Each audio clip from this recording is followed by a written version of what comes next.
தோழர்களே, இந்த ஒரு பதிவில் நம்ம என்ன பார்க்க போகிறோம்னா, தன்னம்பிக்கை கான்ஃபிடென்ட் அப்படிங்கிற விஷயம் நம்ம அத்தனை பேருக்குமே அதிகமாகணும், கரெக்டாக இருக்கணும் அப்படிங்கிற மாதிரி நமக்கு தோணும். சில நாள் மூடு நல்லா இருக்கும், சில நாள் மூடு சரியில்லாமல் இருக்கும். இந்த மாதிரி ஒரு குழப்பம் நமக்குள்ளே இருந்துக்கிட்டே இருக்கும்.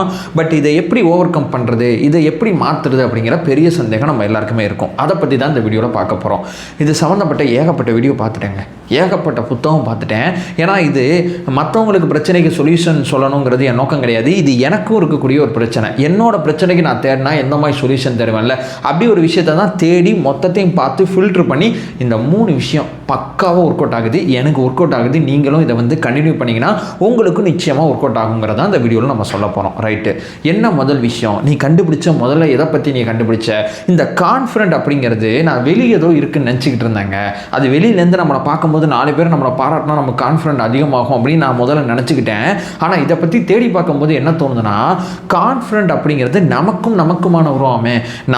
நம்மளை பற்றி என்ன நினைக்கிறோம், நம்மளை பற்றி நல்லா நினச்சோம்னா நமக்கு தன்னம்பிக்கை பயங்கரமாக இருக்குது. நம்மளை பற்றி ரொம்ப கம்மியாக நினச்சோம்னா தன்னம்பிக்கை ரொம்ப கம்மியாக இருக்குது.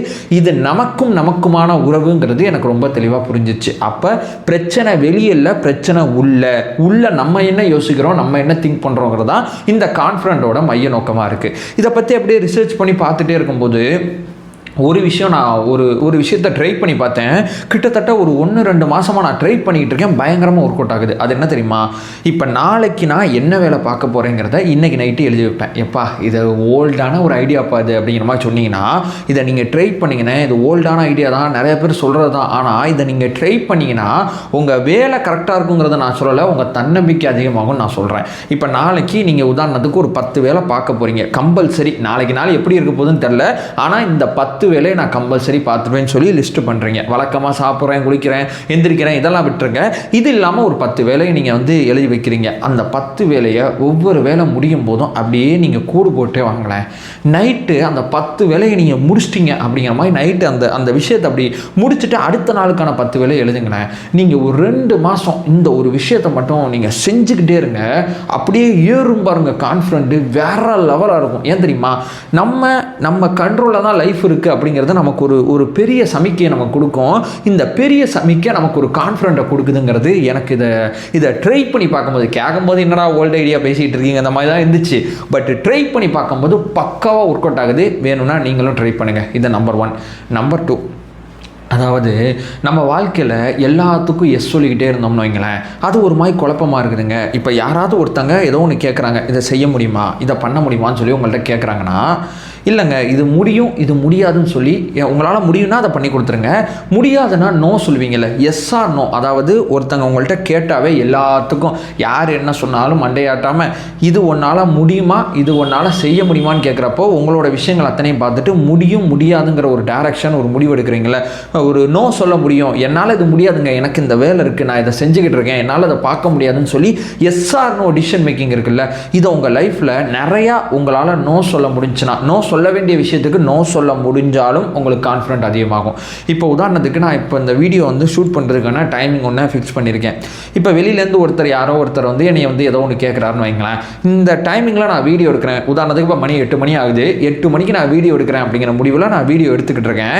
இப்போ அவர் வந்து கேட்கும்போது நான் நோ சொல்லணும். நோ சொல்லும்போது அவரோட இழுப்புக்கு நான் போகாமல், எனக்கு இது வேலைங்க, இது என்னோட ப்ராசஸுங்க, இதை நோக்கி நான் போயிட்டு இருக்கேங்க, என்னையே இந்த டயத்தில் நீங்கள் டிஸ்டர்ப் பண்ணாதீங்க, 9 மணிக்கு மேலே வேணால் போகலாம், 10 மணிக்கு மேலே வேணால் போகலான்னு சொல்லி இந்த டைரக்ஷன் நம்ம திருப்புறோம்ல, இந்த இடத்துல நமக்கு கான்ஃபிடென்ட் அதிகமாகுது. என் வாழ்க்கை என் கண்ட்ரோலில் இருக்குது, என்னால் இது முடியும், என்னால் இது முடியாதுங்கிற அந்த முடிவு எடுக்கிறது நம்ம கான்ஃபிடென்ட்டாக அதிகப்படுத்துதுங்கிறது நான் சோதனை முயற்சியாக பண்ணி பார்த்தேன். வேணும்னா நீங்களும் ட்ரை பண்ணுங்கள். இது 2வது. 3வதுங்க, இது கொஞ்சம் இன்ட்ரெஸ்டாக இருக்கும். ஒரே ஒரு விஷயம், அது எந்த விஷயம் வேணால் இருக்கட்டும், நீங்கள் ரொம்ப வருஷமாக ஒரு விஷயத்தை நீங்கள் ஃபாலோ பண்ணிங்கன்னா உங்களுக்கு கான்ஃபிடென்ட் அதிகமாகும். உதாரணத்துக்கு ஒரு CEO பற்றி சமீபத்தில் ஒரு கதை ஒன்று படித்தேன்.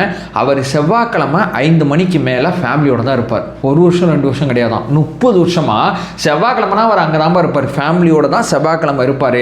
செவ்வாய்க்கிழமை போய் அவரை டிஸ்டர்பே பண்ணக்கூடாது, அவர் வரமாட்டார் ஈவினிங் 5 மணிக்கு மேலே அப்படிங்கிற ஒரு முடிவை, ஒரு விஷயத்தை, அதாவது ரொம்ப வருஷமாக நம்ம ஒரு விஷயத்தை ஃபாலோ பண்ணுவோம்ல, நான் இந்த கிழமை இந்த 1 மணி நேரம் நான் இந்த விஷயத்த கரெக்டாக செஞ்சிருவேன்.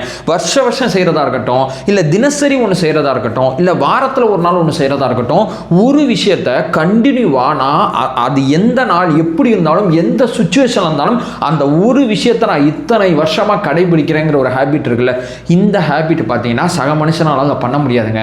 நீங்கள் அதை பண்ணும்போது உங்களுக்கு அது ஒரு பெரிய நம்பகத்தன்மையை, பெரிய கான்ஃபிடென்ட்டை கொண்டு வந்து கொடுக்குதுன்னு சொல்கிறாங்க. இப்போ உதாரணத்துக்கு இந்த சேனலில் நான் வேற ஒரு சேனல் வச்சுருக்கேன். அந்த சேனலில் 300 நாட்கள் தொடர்ச்சியான வீடியோ போட்டிருக்கேன். ஒரு நாள் விடாமல் தொடர்ச்சியான காணொலிகளை கொடுத்துக்கிட்டு இருக்கேன். இப்போ வரைக்கும் அது ப்ராசஸ் பண்ணிக்கிட்டு இருக்கேன். அதை நான் பண்ணும்போது எனக்கு எப்படின்னா, இது 300 நாட்கள் தொடர்ச்சியாக ஒரு வீடியோ கொடுக்குறதுங்கிறது சாதாரண விஷயம் கிடையாது. அது செய்கிறவங்களுக்கு தெரியும் அந்த கஷ்டம். உண்மைக்குமே அது கடினமான பணி. அந்த வேலையை நான் செய்யும் போது எப்பா மற்ற கண்டென்ட் கிரியேட்டரோட டெய்லி ஒரு வீடியோவை என்னால் கொடுக்க முடியுதுப்பா, மற்றவங்க இதை செய்கிறதுக்கு திணறாங்க, நான் செஞ்சிடறேன்ப்பா அப்படிங்கிற ஒரு கான்ஃபிடென்ட் இருக்குல்ல, எனக்கு அந்த கான்ஃபிடென்ட் இந்த சேனல் ஆரம்பிக்கிறதுக்கு ஒரு பெரிய உத்வேகம் கொடுத்துருக்கு. இந்த மாதிரி ஏதாவது ஒரு விஷயங்க, ஒரே ஒரு விஷயத்த ரொம்ப நாட்கள் உங்கள் வாழ்க்கையில் செய்கிற அந்த கண்டினியூட்டி இருக்குல்ல, அதை நீங்கள் செஞ்சீங்கன்னா அதுவும் உங்களுக்கு கான்ஃபிடென்ட் கொடுக்குது. இந்த 3 மெத்தடில் ஏதோ ஒரு மெத்தடை கூட நீங்கள் ஃபாலோ பண்ணுங்கள். நிச்சயமாக சொல்கிறேன், உங்களுக்கு கான்ஃபிடென்ட் அதிகமாகுங்கிறது என்னுடைய பெரிய நம்பிக்கை. இதை தான் இந்த வீடியோவில் ஷேர் பண்ணிட்டேன். நம்ம சேனலில் ஃபர்தராக ஃபாலோ பண்ணிங்கன்னா எது வாழ்க்கைங்கிறத தேடிக்கிட்டு இருக்கேன். இந்த பயணத்தில் இணையணும்னா சப்ஸ்கிரைப் பண்ணி தொடர்ந்து சப்போர்ட் பண்ணுங்கள்.